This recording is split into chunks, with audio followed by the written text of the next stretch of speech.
Ikus dezagun beste funtzioen propietate bat, izango da periodikotasuna. Esaten da funtzio bat periodikoa dela, iren balioak tarte jakin batetik behin errepikatu egiten direnean. Adibidez,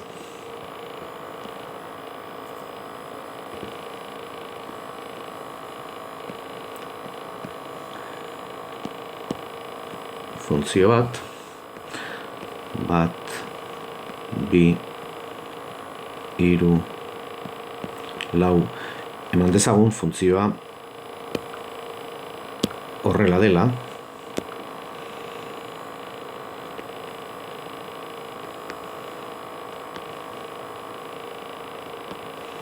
adibidez, funtzioa errepikatu egiten da, unitate bat pasatzen denean, funtzioa errepikatu egiten da. Hau da, hemen hartzen du 0 balioa, baina x bat denean ere hartzen du 0 balioa, 2 denean ere, 3 denean ere, 4 denean ere, 0,5 denean hartzen du balio hau, 1,5 denean beste balio hau, 2,5 denean balio hau, 3,5 denean balio hau, balio guzti horiek berdina dira. Beraz, F0 da F0 gehi bat, da F0 gehi bi, da F0 gehi lau, baita gertatzen da F0,5 dela F0,5 gehi bat, dela F0,5 gehi bi, eta bar. Funtzioa errepikatzen da unitate bat pasatzen denean, beti. Orduan, kantitate honi deitzen zaio periodo. Izendatzen da T larri letrarekin, eta kasu honetan periodoa da bat. Funtzioa nola baita esateko abantzatzen dunean unitate bat, berriro hartzen du aurreko balioa.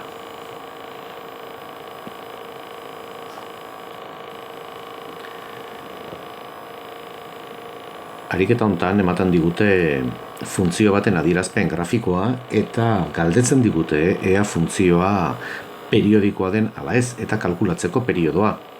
Ebazpena hemen daukazue, horrela eta guztiz ere,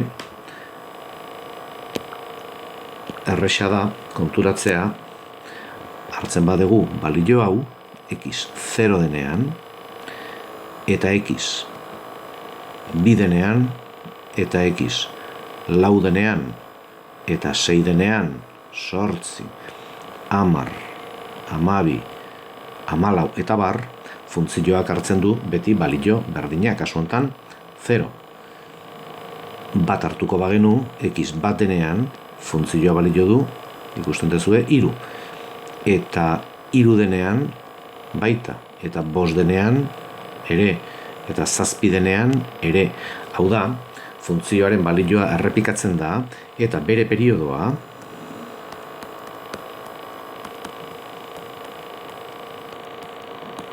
T, kasu honetan, 2 da.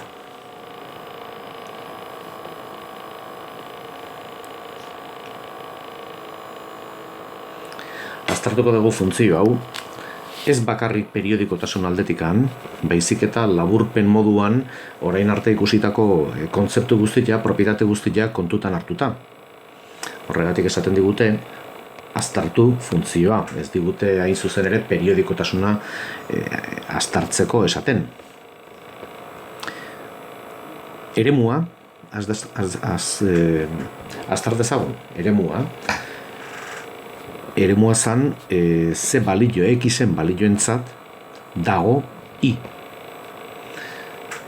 Hartuko bagenu edozein x-en balioa ikusten dugu i existitzen dela, balio honetarako I daukau, honetarako bestea, suposatzen da funtzioa jarraitzen dula hortikan horrela, goraka, hemengo balio bat izango litzateke hau, beste hau, eta bar. Balio positibotarako ere gauza berdina gertatzen da, baino balio batentzat ez dago definituta. Konturatu, hemen daukagula, x 0 denean, funtzioa ez dagoela definituta, dauka utxune bat bezala, horregatik dauka, zerito txiki bat, ez dago definituta. Orduan, eremua, izate eremua edo eremua, da puntu guztiak, R, ken 0 puntua. 0 puntuan, funtzioa ez dago definituta, zulo bat du.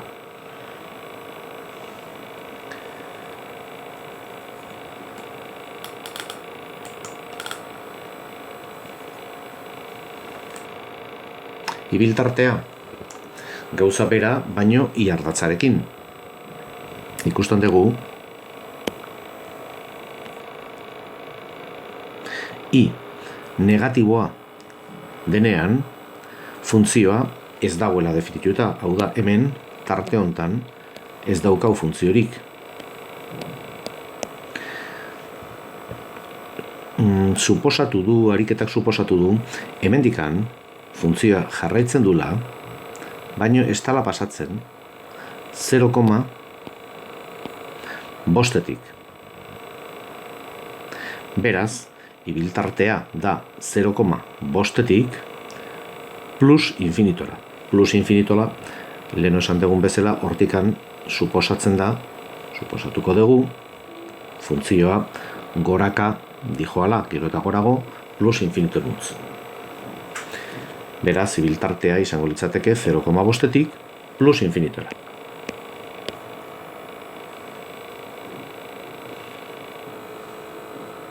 Bestalde, ardatzekin ebaki puntuak argi dago, x ardatzarekin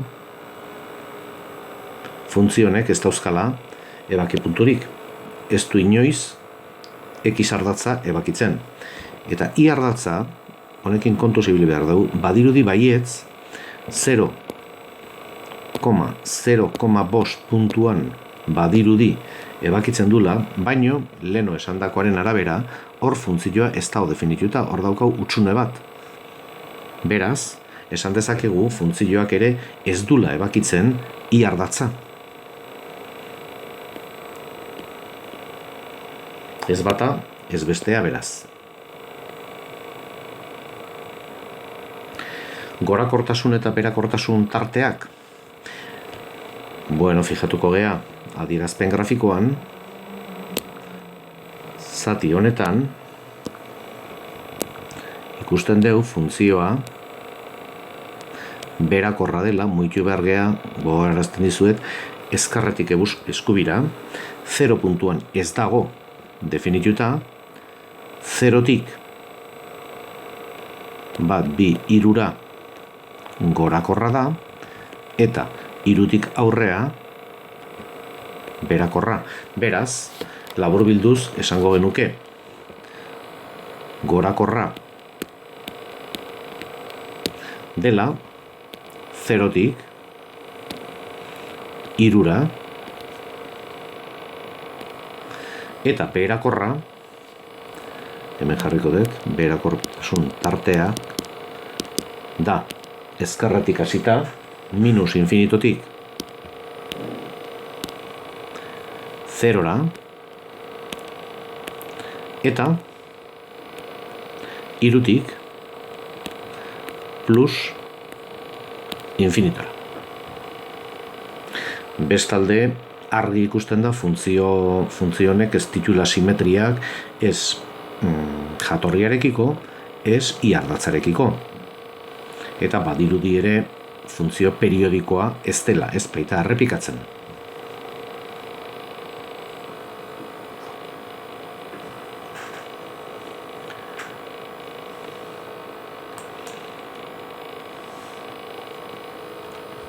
Adierazi ea periodikoa den funtzioa eta kalkulatu periodoa.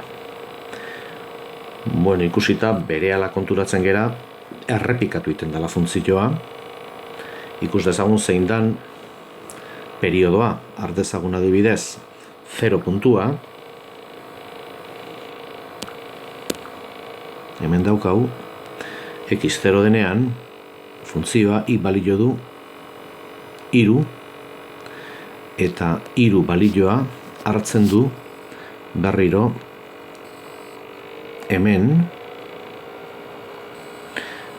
3 balioa berriro hartzen du hemen, berriro hemen, beraz errepikatu egiten da, pasatzen direnean 1, 2, 3 unitate.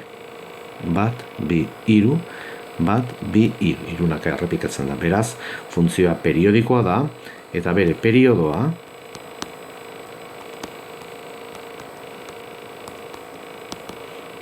t 3 unitatekoa da.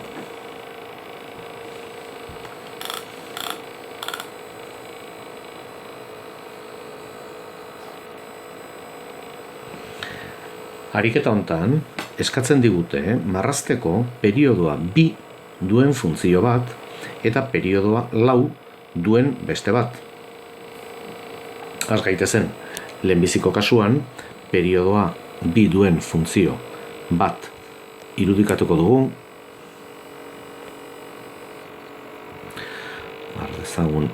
Konsidera dezagun hau dela 0 puntoa, 1, 2, 3, 4, 5, 6, 7, 8, 9, 10, eta konsidera dezagun funtzioa horrelako zerbait dela. Hartuko dugu 1, 2, 3 unitate,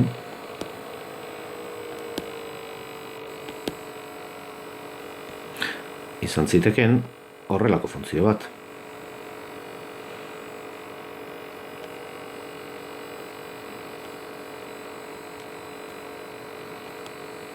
Gutxi gora bera, eta hemen izango litzateke berdin.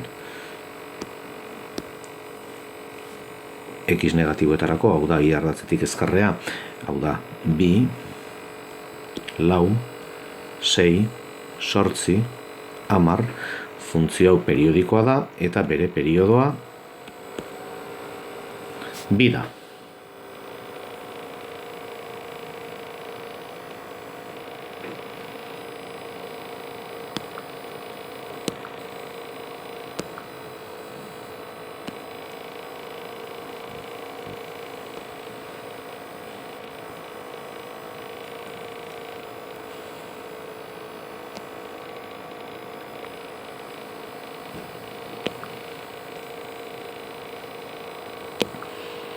Ikus dezagun. Bigarren kasua, saietuko gea irudikatzen funtzio bat, bere periodoa 4 delarik. Berriro ardatzak,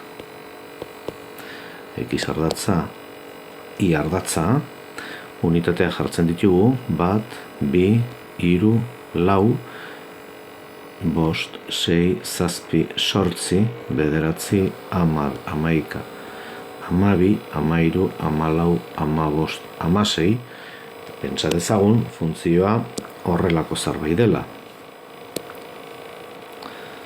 Bitik batetik 3 horrela, konstantea,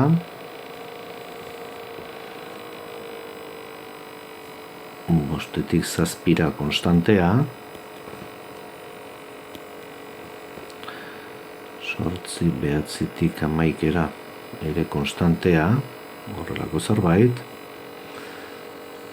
13tik 15 ere konstantea, eta hemen, suposatuko dugu irudikatuko berdina dela. Beraz, funtzio hau, izango litzateke ere, funtzio periodikoa, nun bere periodoa da 4.